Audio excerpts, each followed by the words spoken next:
তোমরা কতটা, আমারও মনে নেই ইতিহাস, আমি এক্ষুনি সৌভিককে নামগুলো জিজ্ঞেস করছিলাম, কারণ আমার ইতিহাস পঠন পাঠন হচ্ছে ক্লাস 10-এ শেষ হয়ে গিয়েছিল, কিন্তু আমার মাথায় ছিল জিনিসটা, সেটা হচ্ছে মন্টেগু চেমসফোর্ড রিফর্ম হয়েছিল 1919 সালে।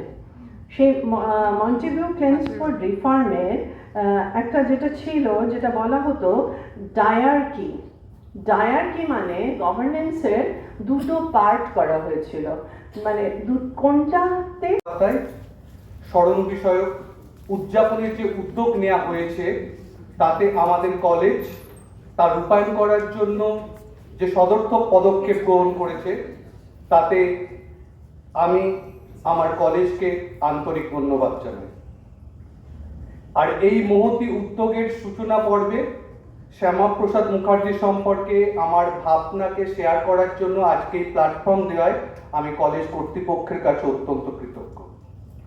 না, খুব দুঃখের হলেও এটা সত্যি যে আমাদের যে ইতিহাস, সেই ইতিহাসে শ্যামাপ্রসাদ মুখার্জির উপস্থিতি যতটা হওয়া উচিত ছিল সেভাবে আসেনি।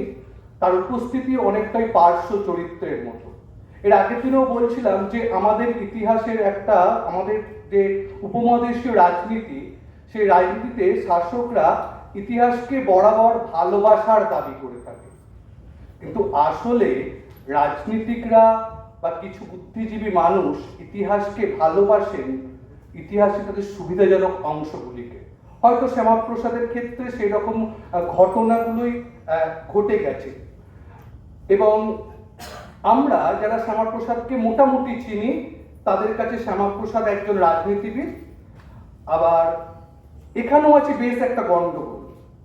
এদেশের এক শ্রেণীর ইতিহাসবিদ শ্যামাপ্রসাদকে সাম্প্রদায়িক আখ্যা দিয়ে বঙ্গ বিভাজনের প্রবক্তা রূপেই চিহ্নিত করেছেন, এবং এটা করার পিছনে তার রাজনৈতিক ভূমিকাকে হয়তো হেয় করতে চেয়েছেন, কিন্তু ইতিহাসের গতিপথ বুঝিয়ে দিচ্ছে যে তিনি কতটা সঠিক ছিলেন, কতটা দূরদর্শী ছিলেন। আজকের পশ্চিমবঙ্গ দাঁড়িয়ে যখন আমাদের পার্শ্ববর্তী দেশ বাংলাদেশ বা পাকিস্তানের কথা আমরা তুলনামূলক আলোচনা করছি, তখন বোঝা যাচ্ছে যে ভাগ্যিস শ্যামাপ্রসাদ ছিলেন, তাই আজ এই হলে বসে আমরা এরকম একটা অনুষ্ঠান করতে পারছি। তো সেই ব্যক্তির কাছে আমাদের বিনীত প্রণাম জানাবার দিনও মনে হয় এসেছে। যে ইতিহাস শ্যামাপ্রসাদকে মনে রাখেনি, সেই ইতিহাসকে নতুন করে ভাবার সময় এসছে। শ্যামাপ্রসাদের মূল্যায়ন আরো কিছু দশক পরে হয়তো উঠে আসবে, যখন শ্যামাপ্রসাদ সম্পর্কিত চিন্তা ভাবনা আরো বৃহৎ আকারে আমাদের জনসমক্ষে উঠে আসবে।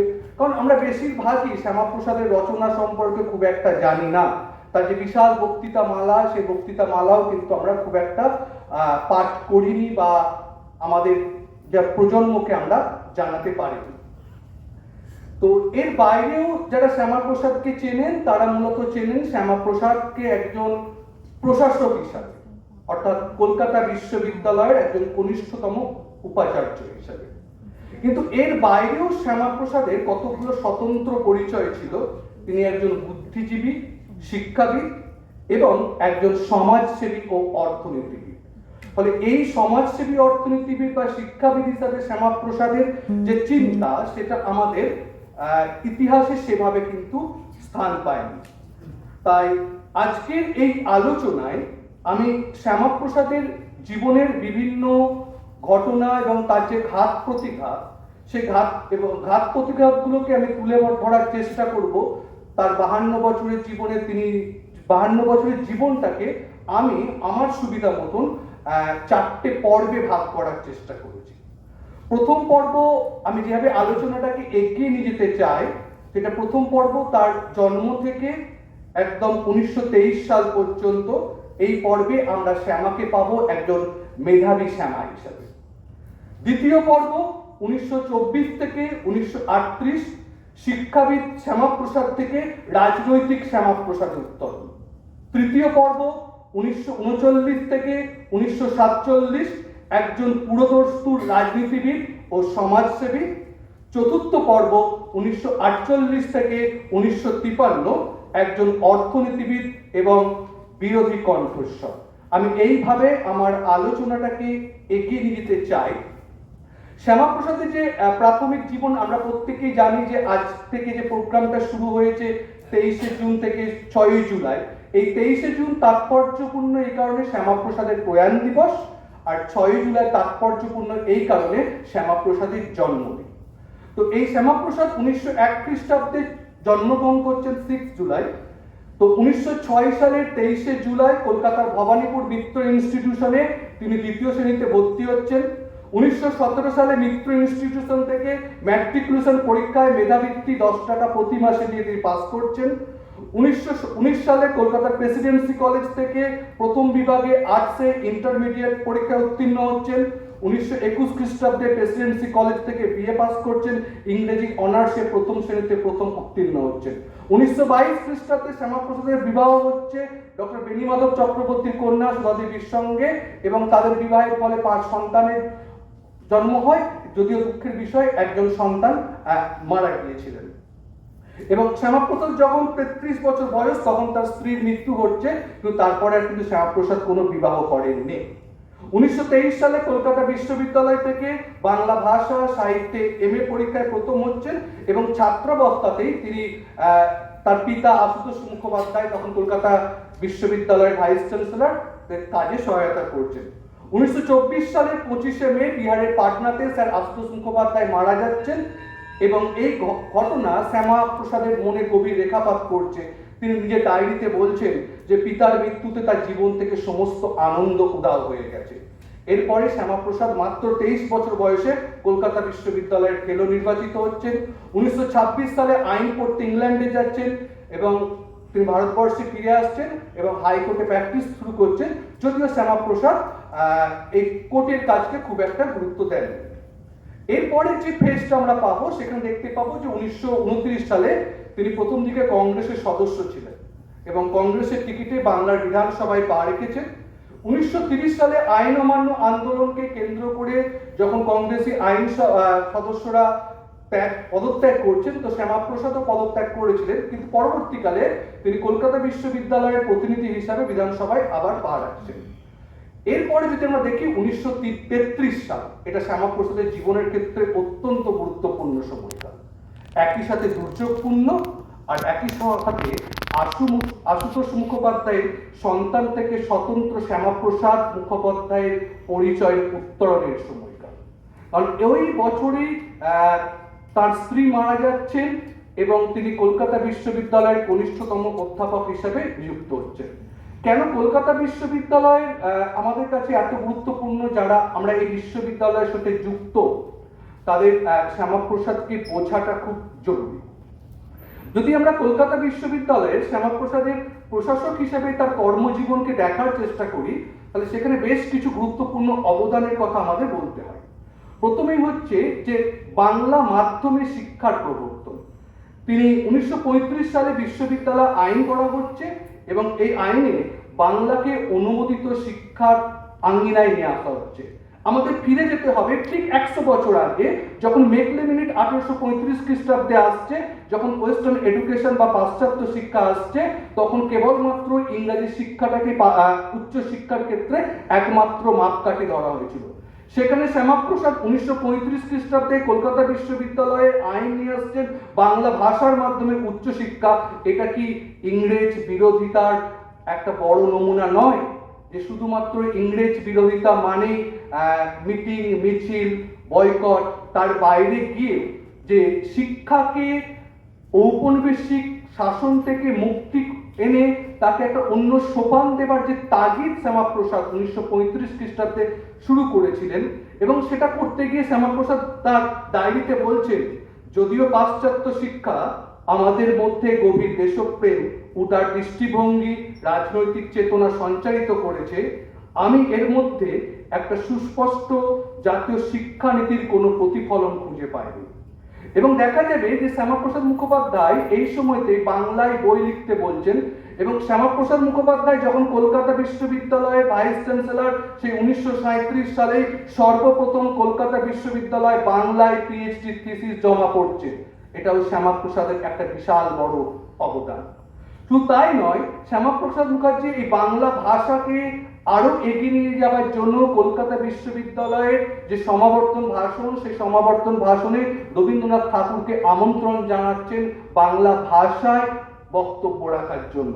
প্রথম দিকে রবি ঠাকুর খুব একটা পাত্তা দেননি, যদিও শ্যামার যুক্তির এবং আবেগের তাড়নায় রবি ঠাকুর এই সমাবর্তন ভাষণ দিয়েছিলেন বাংলাতে, এবং তিনি তার ভাষণে বলেছিলেন, বাংলার একটি বিশ্ববিদ্যালয়ে বাংলা শিক্ষার মাধ্যম না হওয়াটা অত্যন্ত লজ্জাজনক এবং দুর্ভাগ্যজনক।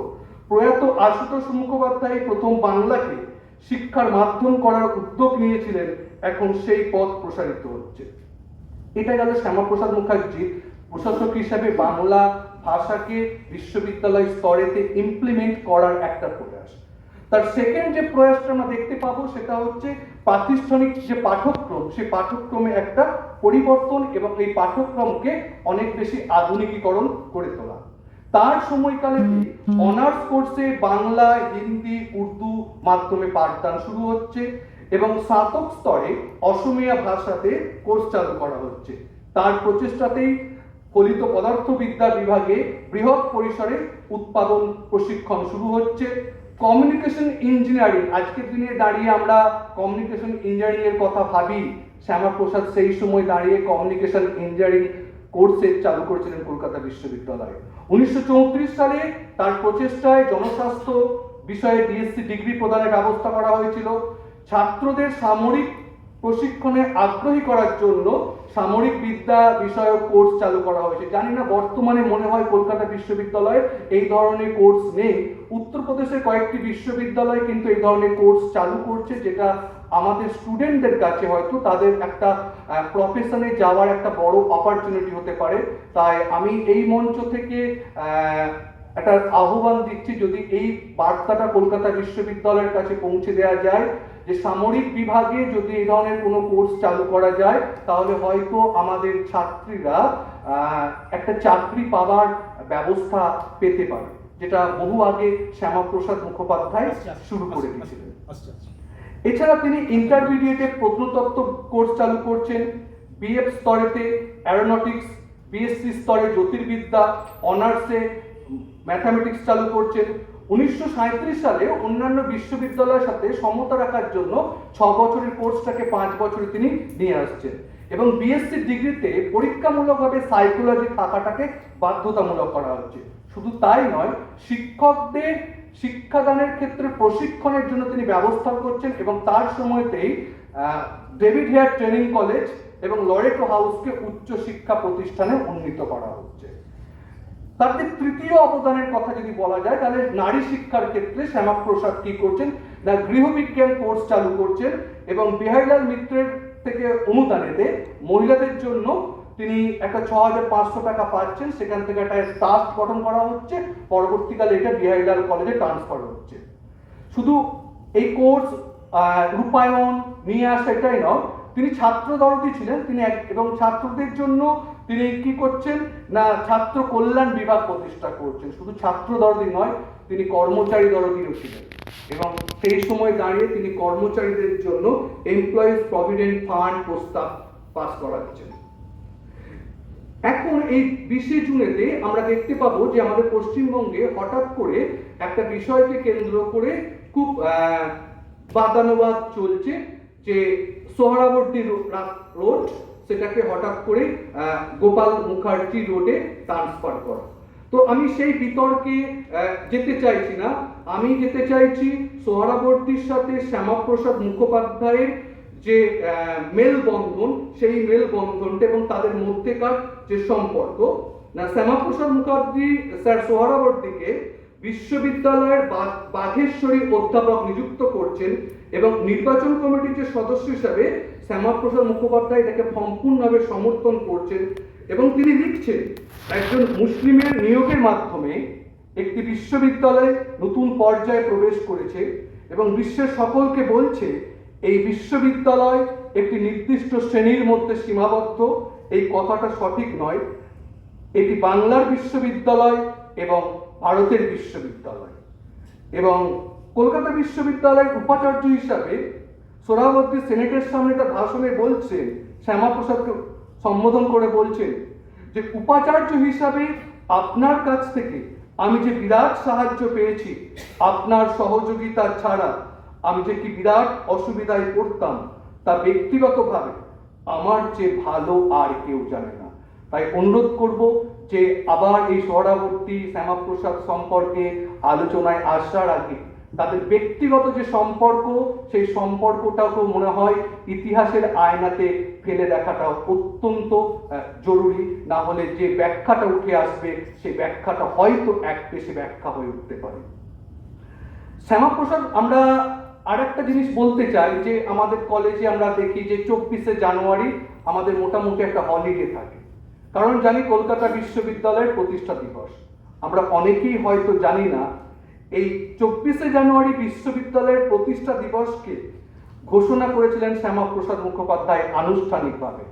প্রতিষ্ঠানের প্রতি ভালোবাসা প্রদর্শনের জন্য এই উদ্যোগটা তিনি নিয়েছিলেন এবং প্রথম উদযাপনের সময় কলকাতার বিভিন্ন কলেজ থেকে প্রায় 3000 ছাত্রছাত্রী বিশ্ববিদ্যালয় থেকে পদযাত্রা করে গিয়েছিল রবি ঠাকুরের গান গাইতে গাইতে চলো জয় চলো জয়। এবং আমরা আজকে বর্তমানে আমাদের কলকাতা ইউনিভার্সিটির যে লোগোটা দেখি, এটা পরিবর্তিত হতে হতে আমার মনে হয় এটা 6 নম্বর লোগো। শ্যামাপ্রসাদ মুখোপাধ্যায় এই কলকাতা বিশ্ববিদ্যালয়ের লোগোর ক্ষেত্রে একটা পরিবর্তন আনতে চেয়েছিলেন এবং এটার পিছনে তার ছিল চরম জাতীয়তাবাদী মনোভাব। তিনি ব্রিটিশ আমলের ত্রিমুখী হাতি এবং শিক্ষার অগ্রগতি এই মূল মন্ত্র লোগোটি পরিবর্তন করে মাঝখানে শ্রী চিহ্ন সহ একটি প্রস্ফুটিত পদ্মফুল লোগো ব্যবহারের প্রস্তাব দিয়েছিলেন।